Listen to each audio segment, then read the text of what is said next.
Ayun guys, so may katanungan dito si Alan Sadak, kaso English guys eh. So hindi natin masyado maintindihan pero gagawin natin yung best natin para masagot siya. Hindi, joke lang.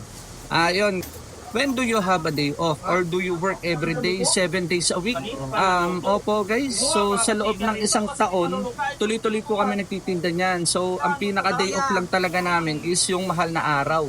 Yung Thursday tsaka Friday na yun guys na pag Holy Week, yung Thursday, Friday nun, yun lang talagang pinakapahinga namin. Tapos bukod doon, wala na. Kaya yun, tuloy-tuloy po kami, walang day off dito guys. Kaya minsan, yun, ang sarap din pagka may mga chance na lakad or kung ano man.